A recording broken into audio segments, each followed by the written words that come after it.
आगामी कार्यक्रम प्रायोजित किया है जॉयस मायर मिनिस्ट्रीज के मित्रों और सहयोगियों ने।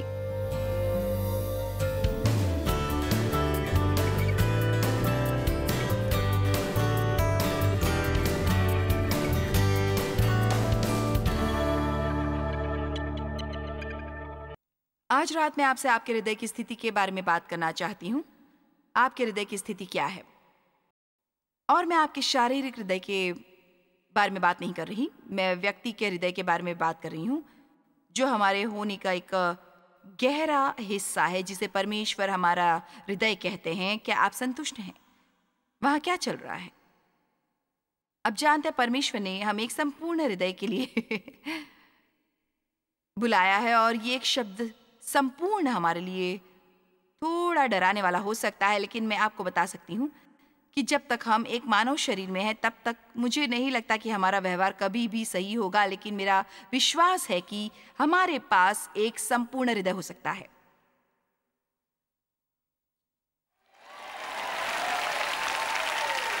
और बढ़ने के दौरान, बढ़ते हुए ऐसा होता है, हम में से कोई भी पहुंचा नहीं है, लेकिन हम बढ़ सकते हैं, और मुझे विश्वासी लोग अच्छे लगते हैं। और मैं इस पर विश्वास नहीं करती कि जिस पल हमारा पुनर्जन्म होता है तो परमेश्वर को हमारे साथ कुछ भी करने में कोई रुचि नहीं होती। मैं अपने जीवन में बहुत वर्षों तक एक दुखी विश्वासी थी, बहुत ही दुखी विश्वासी।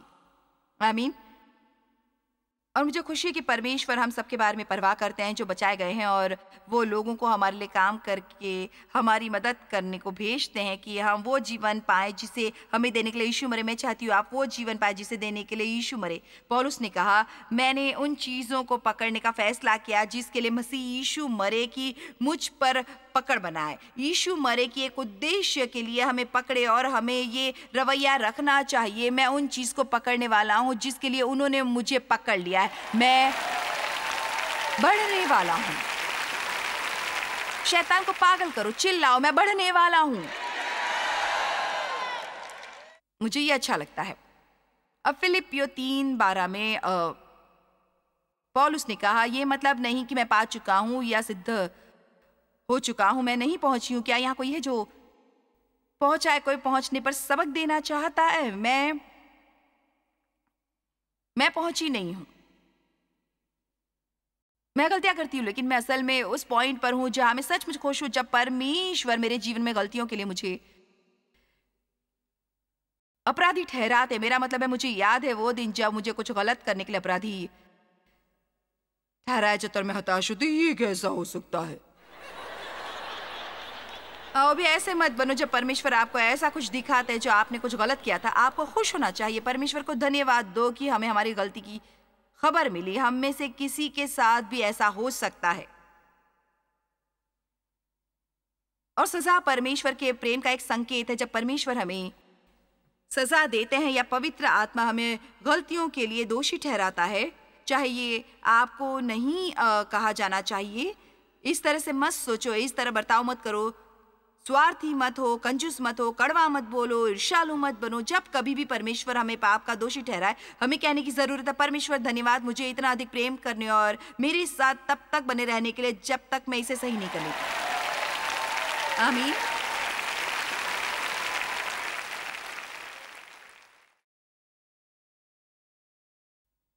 पौलुस ने कहा, यह मतलब नहीं कि मैं पा चुका हूं या सिद्ध हो चुका हूं, पर उनको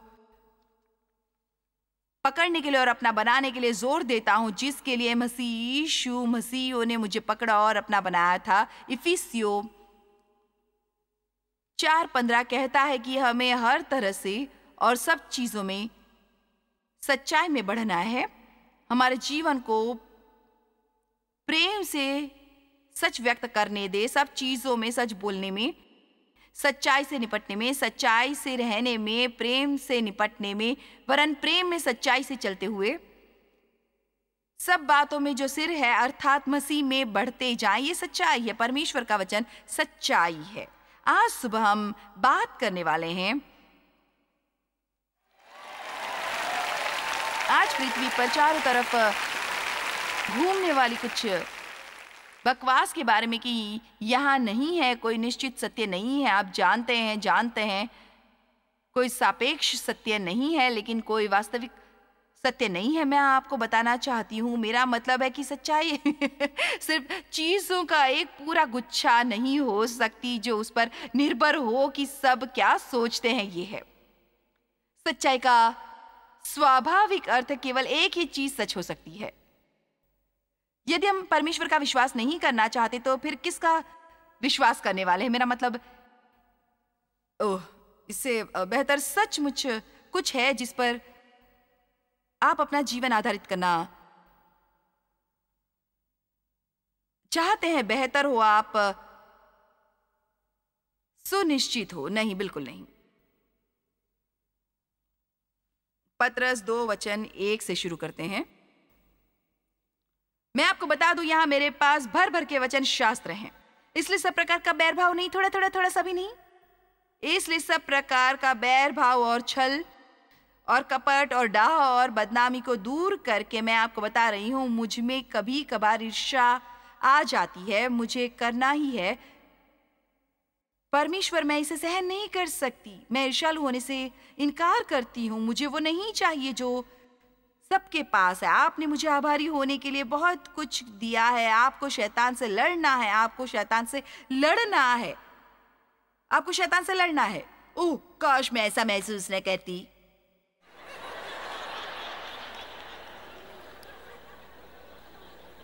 परमेश्वर के राज्य ने हिंसा का सामना किया है और हिंसक इसे बलपूर्वक लेते हैं। आमीन। और हर प्रकार की निंदनीय और बुरा बोलने से छुटकारा पाए। नवजात शिशुओं की तरह आपको लालसा करनी चाहिए। प्यास के लिए ईमानदारी से इच्छा करें, शुद्ध, बिना मिलावट आत्मिक दूध की, कि इसके द्वारा आप पोषित हों और संपूर्ण मुक्ति से बढ़ सके। मुझे याद है जब एक बार ईश्वर ने मुझसे कहा था, ये समय है तुम्हारे मुंह को बचाने का। ये समय है तुम्हारे मुंह को बचाने का। आपके मुंह, आपके मन, आप कैसे तैयार होते हैं? आप अपने पैसे के साथ क्या करते हैं? आप किसके साथ घूमते हैं? आप किस बारे में बात करते हैं? आप अपना पैसा कैसे खर्च करते हैं? आप किस तरह का मनोरंजन करते हैं? तक पूर्ण मुक्ति पहुंचनी चाहिए। आमीन। हाँ, उन्होंने कहा तुम बचाए गए हो, लेकिन तुम ऐसा दिखाते नहीं हो कि बचाए गए हो। तुम्हारे मुंह को बचाए जाने की जरूरत है। क्या कोई वहां थोड़ी मुक्ति का इस्तेमाल कर सकता है? ओ, मेरे पास संसाधन टेबल पर इसके लिए हर तरह का सामान है भाई। वो मेरे पास पुस्तक है, मेरे पास डीवीडीज हैं, मेरे पास सीडीज हैं।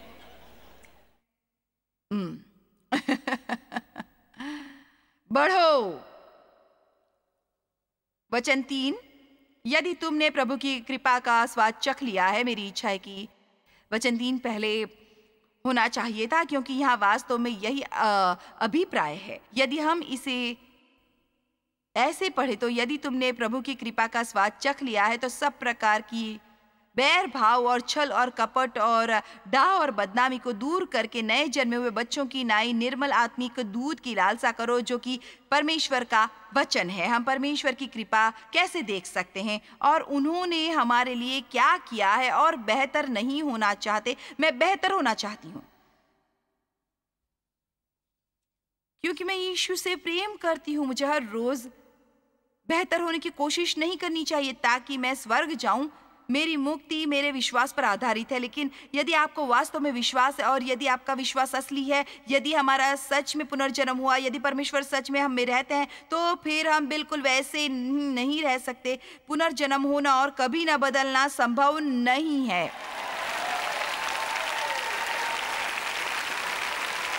यह बस संभव नहीं है।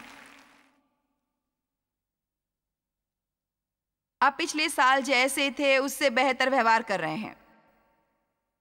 पिछली बार ये 2012 में हुआ था। पिछली बार जब मैं यहाँ थी तब से क्या आप बेहतर व्यवहार कर रहे हैं? हाँ कि नहीं? हम बढ़ रहे हैं। ओ मेरे प्रभु, मेरे पति यहाँ आकर आपको बता सकते हैं कि मैं कितना बड़ी हूँ। ईश्वर दया करो, मैं आपको बता रही हूँ 50 सालों में उन्होंने 20 अलग अलग औरतों से शादी की है। कुछ पता नहीं अगले साल वो किस तरह की महिला से विवाह करेंगे। जॉयस मायर संस्करण नंबर 42।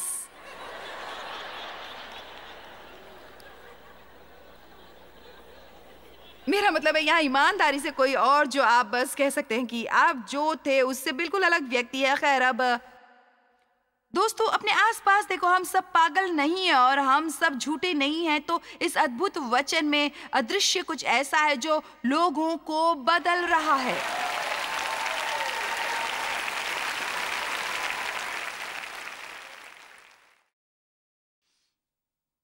आपको पता है, लोग मुझसे कहते हैं आपने मेरा जीवन बदल दिया है। खैर, ये वचन है जिसने आपका जीवन बदला है। हम आपसे प्रेम करते हैं और आप जानते हैं वास्तव में आप जिससे प्रेम करते हैं वो वचन है। मेरा मतलब है ये वास्तव में है। मैं तो केवल वचन की बेटी हूँ। मैं केवल परमेश्वर के वचन पर विश्वास करती हूँ और मुझे परमेश्वर के वचन को साझा करना अच्छा लगता है। और मैं वचन को खाती हूँ, मैं वचन से प्रेम करती हूँ, मैं वचन में रहती हूँ, मैं वचन से चिपकी रहती हूँ। हमारे जीवन में वचन चीजें बदलता है। मैंने कई वर्षों तक आत्मिक रूप से बढ़े बिना चर्च में भाग लिया। जाना और बैठना, आप चर्च के आसन पर तब तक बैठ सकते जब तक आपका पिछवाड़ा बिल्कुल फ्लैट न हो जाए और आपके वहां बैठने से गांठें नहीं हो जाती। और इससे आप नहीं बदलेंगे जब तक कि आप वास्तव में कुछ सुन रहे हैं।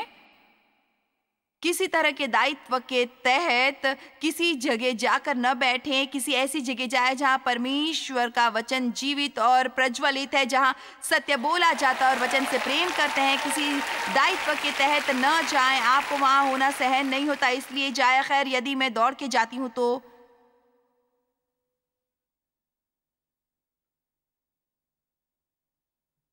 ग्रैनी और नानी या दादी नाराज हो जाएंगी।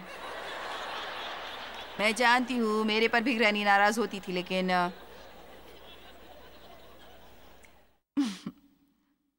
और मुझे इससे फर्क नहीं पड़ता कि आप किस संप्रदाय में जाते हैं, मैं परवाह नहीं करती, क्योंकि वैसे भी वे स्वर्ग में नहीं होंगे। लेकिन मुद्दा यह है कि हमें वहां होना चाहिए जो परमेश्वर के अनुग्रह से जीवित और प्रज्वलित हैं, जहां परमेश्वर के वचन का प्रचार चुनौतीपूर्ण तरीके से होता है और हमारे जीवन बदल रहे हैं। यदि आप चर्च में जाकर पूरा समय सो सकते हैं तो बेहतर है आप कहीं और जाएं, क्योंकि आप मेरे घर में सो जाते हैं। हम आने वाले हैं और आपको जगा देंगे।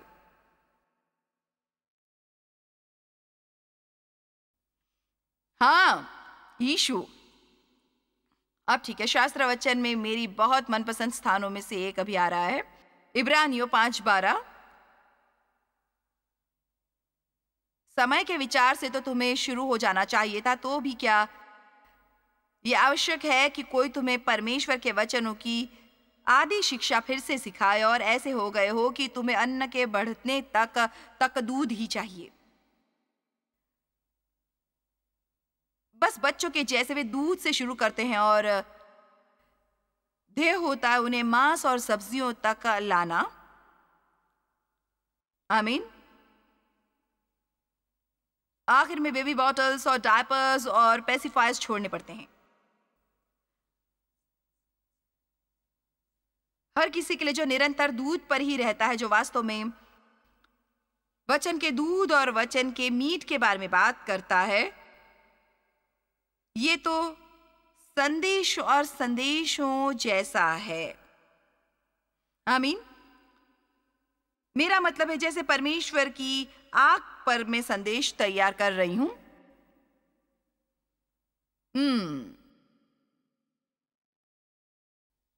यूहन्ना ने कहा यीशु तुम्हें पवित्र आत्मा और आग से बपतिस्मा देंगे। खैर, हम उस बारे में ज्यादा नहीं सुनते, क्योंकि यदि हम परमेश्वर की आग पर सिखाने की कोशिश करें तो हर सप्ताह भीड़ कम और कम होती जाएगी।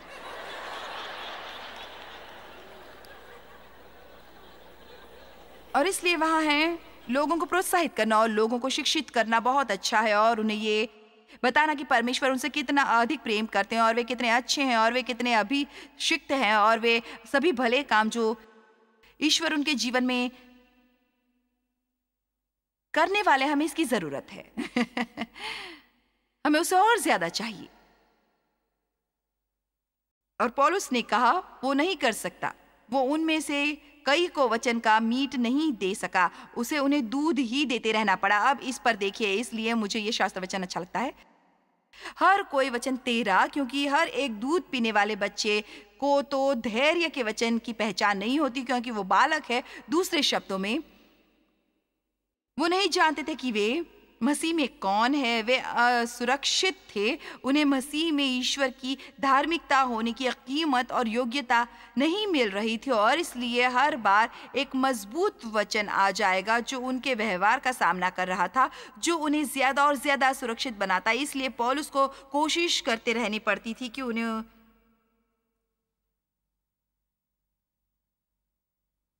उनके खुद के बारे में अच्छा महसूस हो।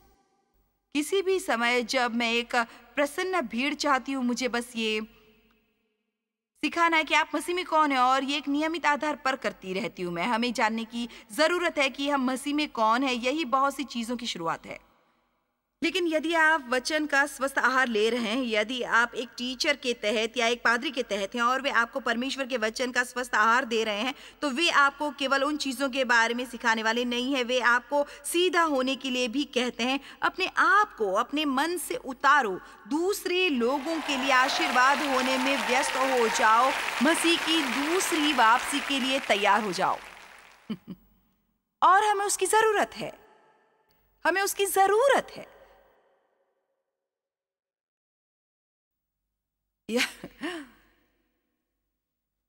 यदि कोई मुझसे कहता था, आपको क्या लगता है कि चर्च में सबसे बड़ी समस्या क्या है, मैंने हमेशा कहा है और कहना जारी रखूंगी, हमें सिर्फ बड़े होने की जरूरत है।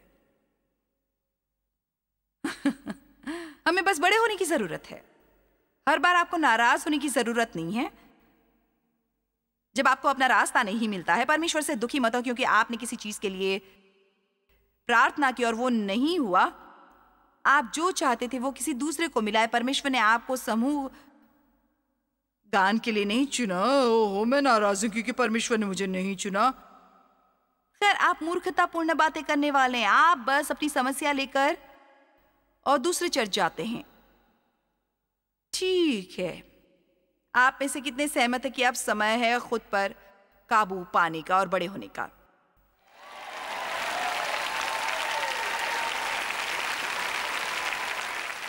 समय के विचार से तो तुम्हें गुरु होना चाहिए था। समय के विचार से तो तुम्हें गुरु होना चाहिए था। हमें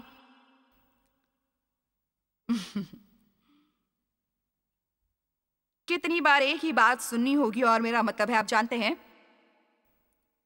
याद दिलाने के लिए हमें सबको वही चीज बार बार और बारंबार सुनने की जरूरत है। लेकिन मुझे लगता है कि परमेश्वर बस ये कहने की कोशिश कर रहे हैं कि ये समय है, इसमें लगे रहो।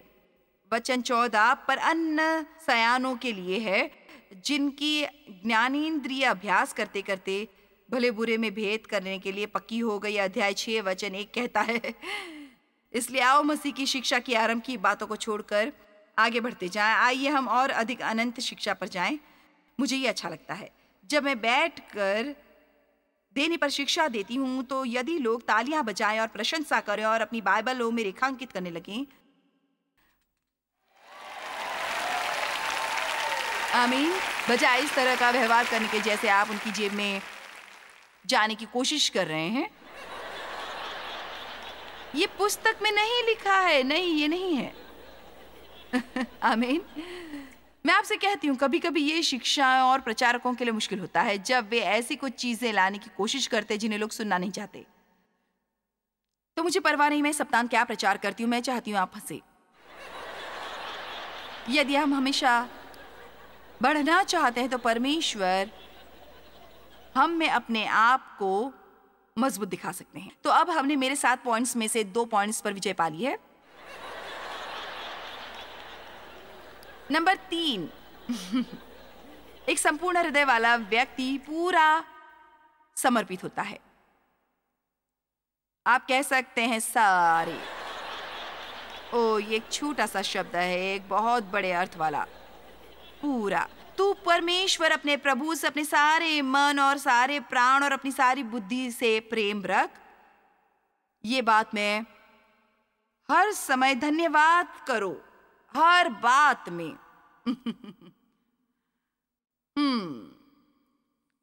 सारे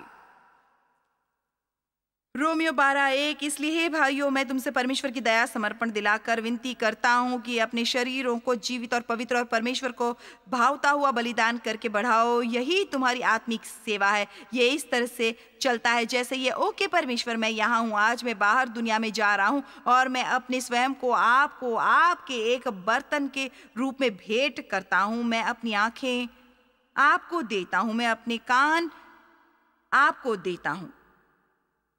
तो यदि मैं अपने कान उन्हें देता हूं तो इसका मतलब है मैं लंच टेबल पर बैठकर गंदे चुटकुलों को सुनने और उन पर हंसने वाला बिल्कुल भी नहीं हूं। तो आइए इसे व्यवहारिक तरीके से ले ताकि हम जाने कि इसका मतलब क्या है। मैं अपना मुंह आपको देता हूं तो इसका मतलब है कि मैं काम पर अपने आस पास गॉसिप करने वाला नहीं हूं। मैं छोटी छोटी असुविधाओं के लिए शिकायत नहीं करूंगा।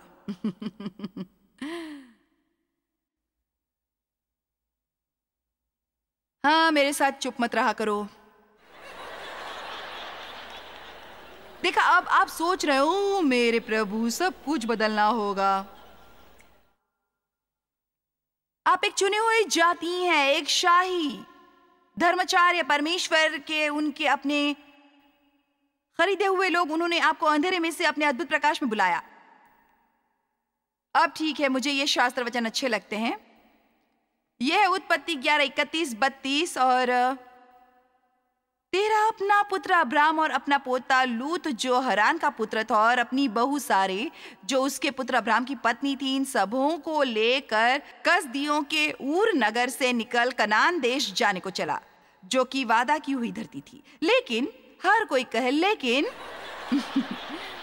लेकिन हरान नाम देश में पहुंचकर वहीं रहने लगा। ये शास्त्र वचन मुझे हैरान करता है। मेरा मानना है कि परमेश्वर ने वास्तव में अब्राम को बुलाने से पहले तेरह को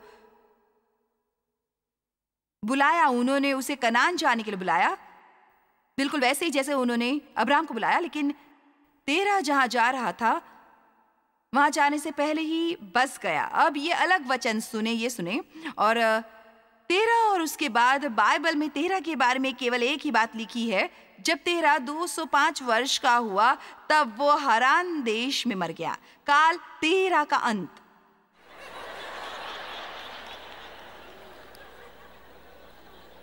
जब आप जहां थे और वहां से जहां परमेश्वर चाहते थे कि आप जाएं, वहां से निकलकर आधे में ही बस जाते हैं। आइए भी, उन्होंने हमें अंदर लाने के लिए बाहर बुलाया। उन्होंने हमें दास्ता से बाहर परमेश्वर के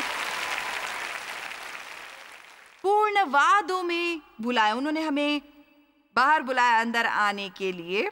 और मैं आपको बता दूं, मैंने अपना मन बना लिया है कि जब मैं चली जाऊंगी, लोग जो पीछे रह जाएंगे उनके पास मेरे बारे में बात करने के लिए बेहतर होगा।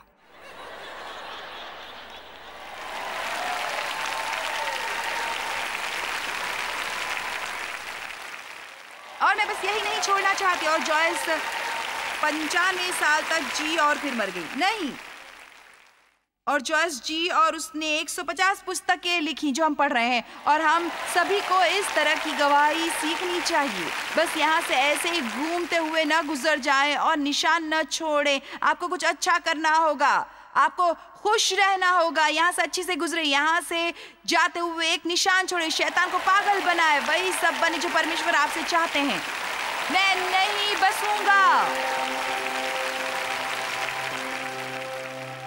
खैर, ये ध्यान में रखें कि आपके हृदय की स्थिति महत्वपूर्ण है।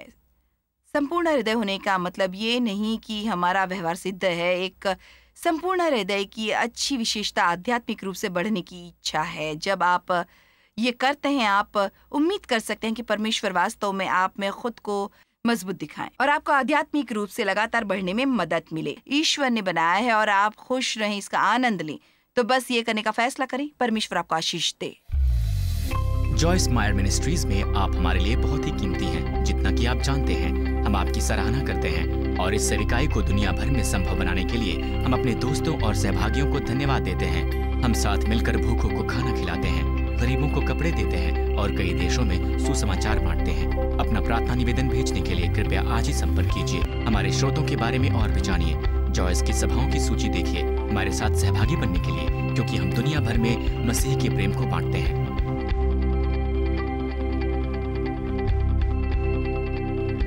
इसका खर्च उठाया है जॉयस मायर मिनिस्ट्रीज के मित्रों और सहयोगियों ने।